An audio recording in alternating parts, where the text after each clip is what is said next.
It is part 4 of our day 1 in Tokyo. We are now done with Sensoji Temple, Jokoro, and food trip in Asakusa. Ngayon, hinahanap namin ang famous na Fungi Ramen located dito sa Shinjuku. Unfortunately, this ramen house ay ang hirap hanapin kaya we ended up on a certain ramen house sa underpass ng Shinjuku Main Road. And it's super cheap and super yummy at the same time. Kadalasan sa Tokyo, ang pag-order ng pagkain ay through machine. Bihira na yung mga tao at waiter. Ganto ata pag first world country. Puro machine operated lahat. Syempre, support the best friend ko sa pagbe-video.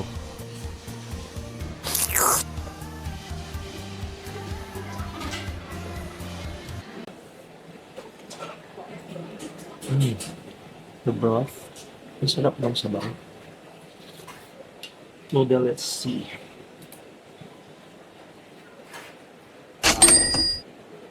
Pag malamig sa labas, masarap talagang kumain ng noodle.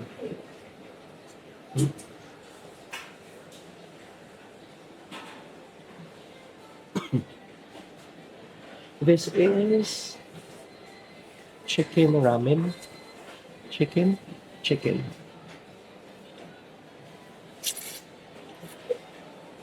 This is really good. Like, it's very tender. The noodle is very al dente.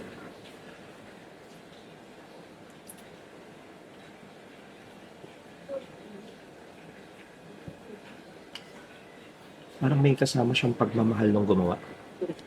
Feeling ko in love si tatay kay Carla.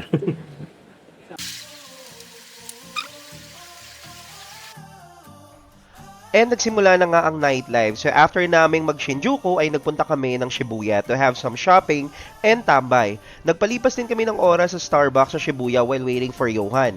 The price is almost the same in the Philippines. Mura lang ng konti. Also, gusto ko lang ding i-inform kayo na pwedeng tumambay sa Starbucks at mag-aral at magtrabaho. Ang daming coffee lover dito na nakatambay just like in the Philippines. And of course, ano pa nga bang gagawin pagkasama mo ang best friend ko sa abroad? Eh di mamili ng mamili. Minsan nakakaasar na rin talaga eh. Joke. So yan po ang katibayan.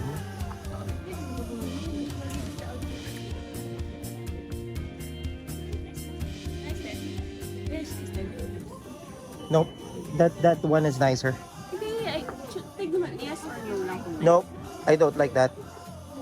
Okay naman ah. Bolero ba tayo? Hindi bolero tayo. Parang bolero. No, hindi ko siya bet. Mas bet ko yung blue. Hindi sporty. Ito medyo may pagka-formal. Ito, Then why are you asking me? Dalawa naman pala kukunin mo. And of course, some perfumes from Zara.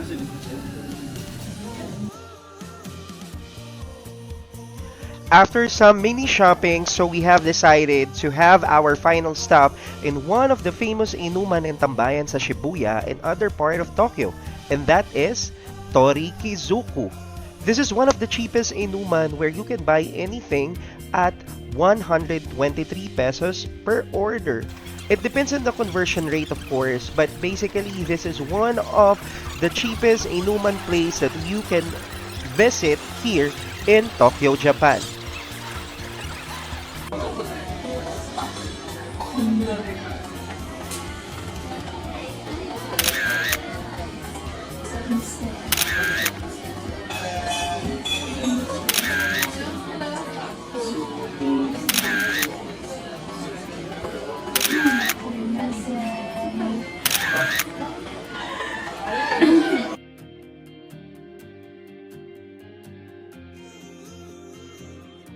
Dito kami eating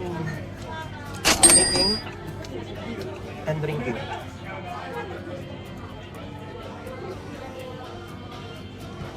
So isa sa mga delicacies here is this. You can see this is like para siyang chicken poppers.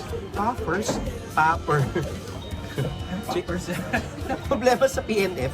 Chicken popper. Pero pag kinagat mo siya, may tendon siya. Ang tawag doon, chicken tendon. Ito, tikman natin itong pinagmamalaki ng mayor. Anong tawag dito? chicken ambag. Chicken ng bam. This is one of the best daw sa akin. Ano yung 14? So, parang siyang chicken karaage na merong mayonnaise.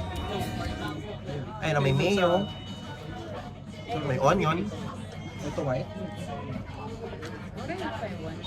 So, let me taste it. Ano yun sa atin? Ano ba? Ano diferensya, no? Hindi mo sigay. Sarap. Sarap ito. Especially the mayo. Now, let's taste this one. Sasa mo dyan, sa mayonnaise na. Ito naman, ang tawag dito, chicken liver. Marami tayong ganito sa Pilipinas. Atay ng manok. Pero usually, ang atay ng manok sa Pilipinas matigas. Ba't ito, tignan nyo? Ha? Yakit. Tori Kizuko, Tori. Ang lambot. Kizuko. Kizuko. Super lambot na guys. So, let me try to taste it. Sinawsaw ko siya sa mayo ng konti.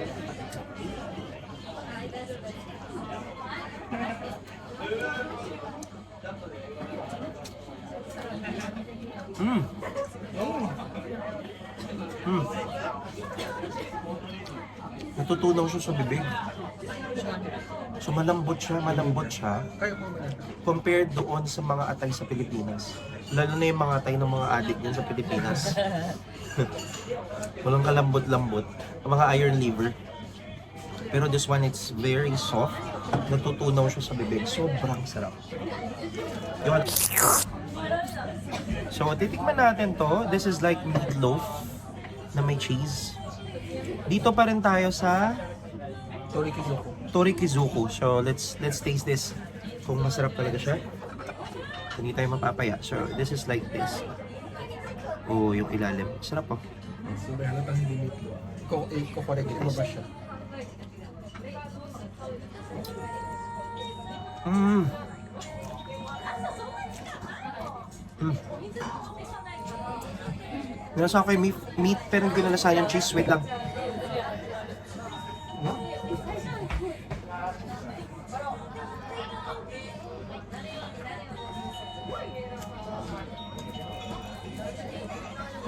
Ang daming tissue, pinaghati-hatihan niya sa tissue. Para siyang Salisbury. Para siyang Salisbury, whatever you call that thing. Masarap siya, lasa siyang beef. Beef na beef? Beef ba to? Pork. Is pork, no? No, hindi siya beef, sorry. Lasang pork. Hindi may cheese. Tapos parang meatloaf. Mm. This is really good. This is chicken. Parang Parang, itong green masarap yung... parang ano? This is like chicken teriyaki, but let me taste it first. Pwede ba itong green masarap? Gusto ko yung green. Hindi na gumawa ang gulay. Kaya kaya ba itong gulay? Oo. Gusto ko yan eh. Mmm. Praise San Pedro because the chicken is really good. It's really good. It blends with the beer. Very good. So let's taste something salty. This is a different version. This is a bit salty. Tawag dito yon. Chicken pa din to? Chicken pa rin natin. Pero mas maalat. I'm sorry, nagubad na ako ng jacket kasi sobrang medyo nainitan na ako, guys. Look. Hindi naman nasa. Maanghang. Maanghang. Maalap. Ito ko na ba? 36?